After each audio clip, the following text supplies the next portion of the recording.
Bonjour, je suis le docteur Grégory Pamard. J'ai 33 ans, je suis marié et père de famille. Depuis 1 an, 4 mois et 13 jours, je n'ai plus le droit d'exercer mon métier de médecin généraliste dans mon pays, la France. Il y a 500 jours, on m'a forcé à abandonner mes patients, à les laisser seuls et sans solution. Il y a 500 jours, le gouvernement français a jeté dehors les médecins, infirmiers, soignants, pompiers, personnel des centres de santé qui refusaient l'injection anti-Covid. Nous avons perdu le métier que nous aimons, et le gouvernement a inventé un nouveau statut. Nous sommes les suspendus. Sans salaire, sans indemnité, sans aucune aide. Depuis 500 jours, nous avons dû renoncer à notre sécurité, à notre confort. Certains font la manche, des familles sont obligées d'abandonner leur maison, des personnes obligées de quitter leur pays. Et notre seul crime, c'est d'avoir été prudent, d'avoir refusé un nouveau traitement. Nous avons refusé que quelqu'un, et même notre gouvernement, puisse disposer de notre corps. Nous avons refusé que la médecine demain puisse commettre le crime de forcer les personnes. Pendant des mois, des centaines de milliers de manifestants se sont levés. Ils ont été ignorés, raillés par les médias, discrédités dans l'opinion publique. Cet été, la France était en proie aux incendies. On a appelé l'aide des pompiers dans toute l'Europe, mais 5000 pompiers suspendus restaient chez eux, sans pouvoir aider.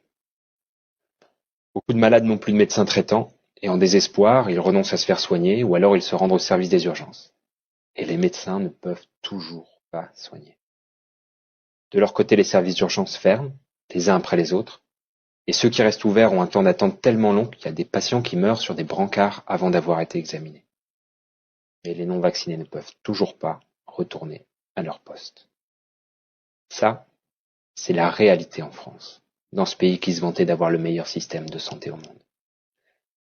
Aujourd'hui, le monde entier admet que la vaccination n'empêche pas de transmettre les virus, l'argument scientifique ne tient plus, et tous les pays au monde ont supprimé l'obligation.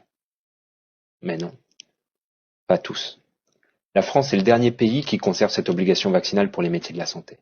Et cette exception française, nous la devons au président Macron, qui a annoncé, et là ce sont ses mots, « Les non-vaccinés, j'ai très envie de les emmerder. » Et donc, on va continuer à le faire, jusqu'au bout. C'est ça, la stratégie. Il en fait une affaire personnelle, et il se met au service de l'industrie pharmaceutique contre son propre peuple. Le gouvernement ferme les yeux sur cette situation, et pire même, puisque récemment le gouvernement a fait de l'obstruction pour empêcher le Parlement d'abroger cette loi injuste. 500 jours déjà. 500 jours. Est-ce que je pourrais à nouveau exercer comme médecin dans mon pays? Je sais pas. Et en fait, j'ai peur de ce que la médecine devient. Et en fait, j'ai peur de ce que mon pays devient. Parce qu'il y a ce statut-là de suspendu, qui permet à l'État de faire disparaître socialement n'importe qui pour ses idées. Aujourd'hui, c'est les soignants. Demain, les professeurs récalcitrants, les policiers, les juges. Alors c'est pour cette raison que je m'adresse à vous. Le gouvernement verrouille notre capacité d'action. Et si nous voulons que la cause soit entendue, on doit dépasser les frontières de notre pays. On doit informer et soulever massivement l'opinion publique internationale.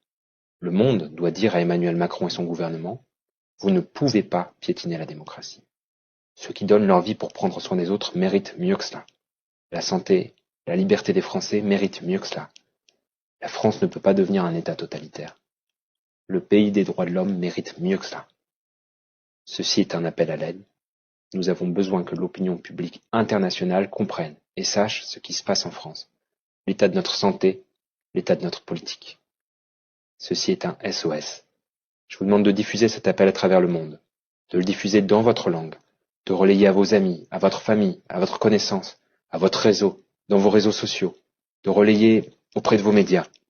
Nous avons besoin que l'opinion publique s'indigne à nos côtés. La France a la prétention d'avoir guidé le monde, et aujourd'hui c'est au monde de soutenir la France. Merci.